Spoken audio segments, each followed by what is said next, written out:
I think you might have a different view of what a healthy relationship is as a fearful avoidant, and it's not helping you. It is not helping you. It's causing doubts, it's causing frustration, it's causing you to believe that your partner really doesn't love you. And I am here to help you heal that. So let's dive into these 6 signs, what you might think a healthy relation looks like. And I will tell you why you think it's healthy. And for some, I will also tell you why it's not healthy. So the first one is a healthy relationship, according to a fearful avoidant, is very passionate. You need to have passion. And I remember so well that I missed that passion in my relationship. And I actually thought, well, maybe we just have to fight more, because when you fight, you have drama, but you also have passion. So I actually kind of missed the fighting even. Now I know that's because I was just so used to drama and that feeling in my body that it felt really uncomfortable that it wasn't there. But I thought it was healthy because I thought you had to be mad about each other. Otherwise, you will fall in love with somebody else down the line. If you stay together and you're not mad about each other, like passionately, truly mad about each other, you will fall in love with somebody else, and this can't be the one. But that is not true. That is definitely not true, because a healthy relationship, a truly healthy relationship, according to as a securely attached individual, does not constitute just passion in the sense of drama and fights. Um, there is a different source of passion that comes from deep, intimate friendship, actually. And as a fearful avoider, you might think, friendship? No, but we can't be friends. We have to be lovers, and like passionate lovers. Otherwise, it's not right.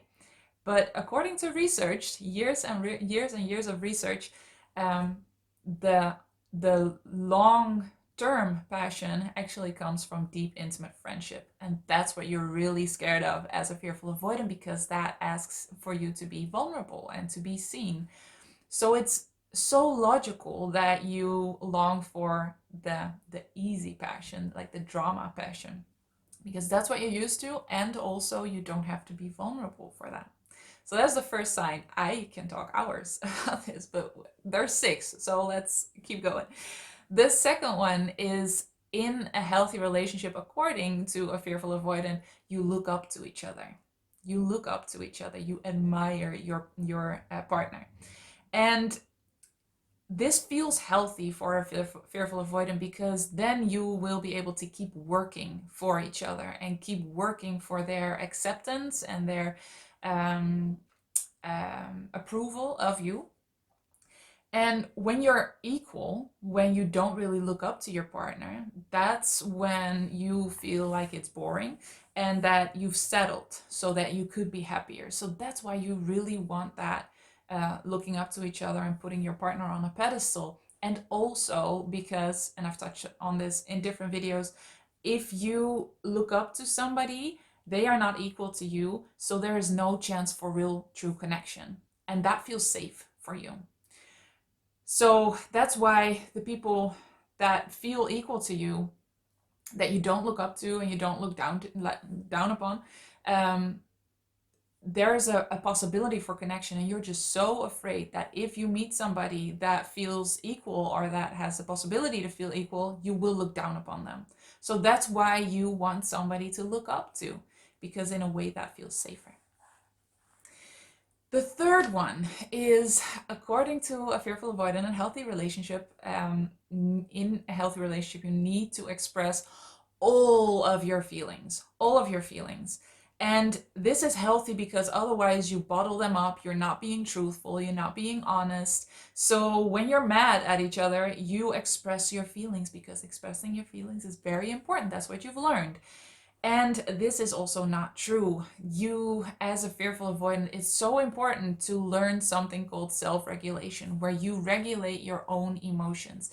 And the reason why this is probably a foreign concept to you is that a lot of fearful avoidants actually grow up with in a sort of codependent dynamic, where you actually kind of like have a release of your emotions by projecting them onto somebody else and believing that somebody else is actually the reason why you feel this way. So a lot of fearful avoidants grew up with a parents or caregivers that got really mad but saw you as the cause of them being mad, while actually you were just being a child. Even if you were doing things that were whatever, not good, um, their emotions were still just their emotions, and it was their responsibility to regulate them. So you take this into your adult relationships and you feel like you have to express all your feelings.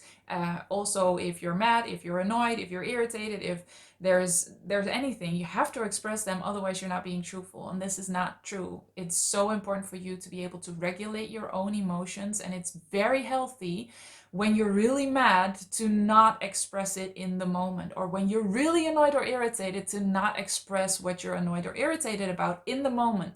Because so many times, pretty much all of the time, it's not about your partner. It's about something that was triggered inside of you. And when you express it and project it onto your partner, you don't take the time and space and miss the opportunity to see what was triggered and to heal that.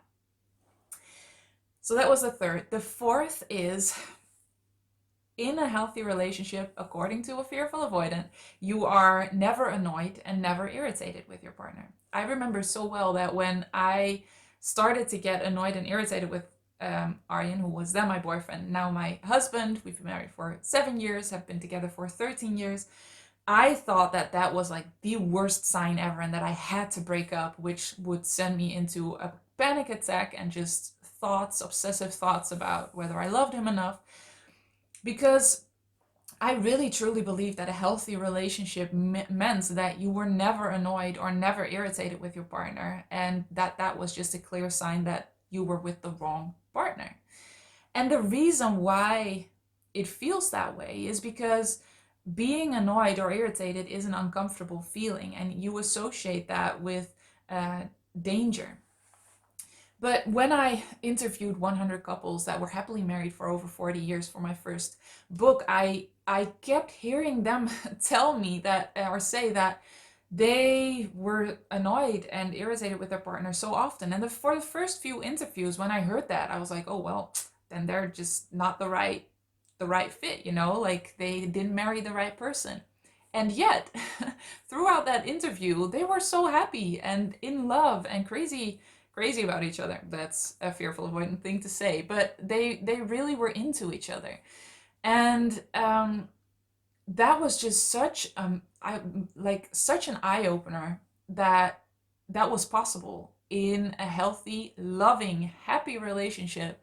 You actually could get annoyed and irritated with each other. And now I know it's actually a very normal part of a relationship, and it doesn't really say a lot about your partner or about your relationship, but much more about you.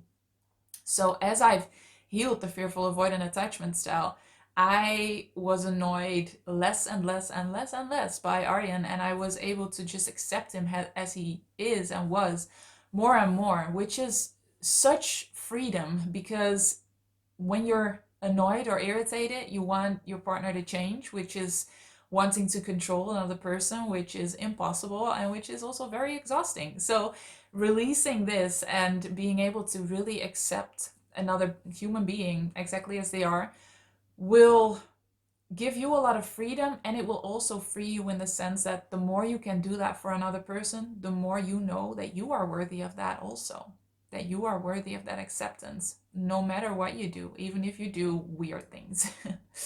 So that was the fourth one. The fifth one is, according to a fearful avoidant, in a healthy relationship, your partner knows exactly what to do or what to say to make you happy, or help you in whatever way. And you think this means that they care. That's why you think it's healthy. If it is true love, then your partner will know exactly what to say or do. And it's not true. It's actually a very unhealthy belief to have, according to research, that a lot of people that have this belief were more likely to watch a lot of romantic movies, by the way, but also were less happy in their relationship. So their relationship could be the same as somebody that didn't have this belief, but just having this belief would make them less happy than somebody not having this belief in the same relationship, in the same kind of relationship. And that was just so intriguing to me that that works that way. So it's not healthy because this comes from you having a lot of difficulty expressing your boundaries and expressing your needs. It's really easy if your partner would be telepathic and would be able to exactly know what you want or need in any moment. The thing is, you need to learn to be able to distinguish that for yourself, to know what you need in any moment. You are your savior. You are your knight in shining armor. You are the one that needs to know what you need and want in any moment, and being able to express that is such a key pillar of a healthy relationship. And no, it really does not lead to a happy and healthy relationship to want a partner that knows exactly what to say or do. Um, and then the last one, you, as a fearful avoidant, think that a healthy relationship means that your partner makes you feel special all the time, every day. And it's so logical, because you feel like you have to be special. Otherwise, why are they with you? They will just leave you. And why wouldn't they go to somebody else if you're not special? And I will go into this in another video, because it's a whole different topic that it's super interesting, the whole wanting to be special part, because in the end it is making you unhappy. But yeah, so the sixth one is you want your partner to make you feel special, and this also can actually make you very unhappy in relationships, just to have this belief. So these are 6 signs of a healthy relationship according to a fearful avoidant. And I'm super curious to know if you recognize any of these signs. If you think, oh shit, this is what I thought a healthy relationship looks like. Is this not what it's supposed to look like? And it's not. And I am here to help you towards a truly healthy relationship that will contribute to your happiness so much more. So let me know in the comments below if you want to know what a healthy relationship looks like through and through. That will also be part of my program. You can put yourself on the wait list. The link is in the description below. And if you want to know if you are actually a fearful avoidant, you can do the quiz. That link is also in the description below. As always, I am so happy you are here, and I will see you next time.